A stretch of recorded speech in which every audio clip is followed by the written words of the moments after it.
नमस्कार मित्रांनो, मी योगेश माने इग्नाइट अकॅडमीमध्ये तुमचं सर्वांचं स्वागत करतो. मित्रो, टाउन प्लॅनिंग असिस्टंटचा शेड्यूल आलेला आहे आणि तो शेड्यूल आहे तुमचा 25, 26 आणि 27 नोव्हेंबर. म्हणजे कधी एक्झाम आहे, कुठला टाइम आहे ते आपल्या हॉल तिकीटवर येईल किंवा फर्दर कम्युनिकेशन आपल्याला मेल थ्रू केलं जाईल. आता बऱ्याच जणांना असं वाटतं की सर इलेक्शनचं काय, आचारसंहितेचं काय. बघा, अपेक्षित काय आहे की आपल्याला 10-12 तारखेला ऑक्टोबरच्या आचारसंहिता लागेल.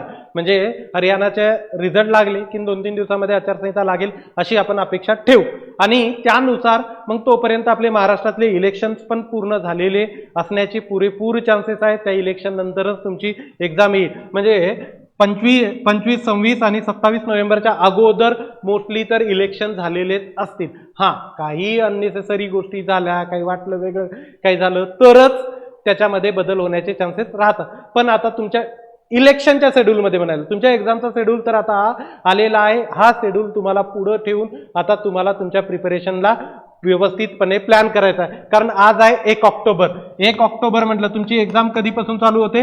25 नोव्हेंबर पासून. म्हणजे जवळपास तुमच्याकडे 50 दिवस आहेत आणि या 50 दिवसाचा प्लॅन तुम्हाला करायचा आहे. 50 डेजची प्लॅनिंग कशी करायची याबद्दलचा पूर्ण व्हिडिओज वगैरे मी घेऊन येणार आहे, व्यवस्थितपणे तुम्हाला सांगणार आहे. आता याच्यामध्ये प्रसिद्धी पत्रकामध्ये काय दिलं तर महाराष्ट्र शासनाच्या नगर रचना आणि मूल्य निर्धारक विभागा अंतर्गत पुणे, कोकण, नागपूर, नाशिक, छत्रपती संभाजीनगर, अमरावती विभागातील रचना सहाय्यक गट ब, राईट, अराजपत्रित उच्च श्रेणी लघुलेखक गट ब अराजपत्रित, निम्न श्रेणी लघुलेखक गट ब अराजपत्रित या संवर्गातील रिक्त पदांवर नियुक्तीसाठी पात्र उमेदवारांकडून जाहिरात क्रमांक 1/2024 अन्वये ऑनलाईन पद्धतीने अर्ज मागविण्यात आले आहेत.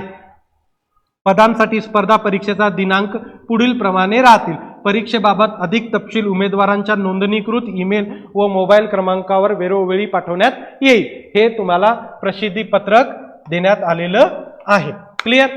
याच्याबद्दल आणखीन काही अपडेट्स असतील तर मी घेऊन येतो. आता आपल्या पुढं बरोबर टार्गेट फिक्स झालेलं आहे आणि या दिवसानुसार आता आपल्याला आपल्या स्टडीचा प्लॅन व्यवस्थित करायचा आहे. मी इथं थांबतो. Thank you so much guys for listening me. Thank you so much.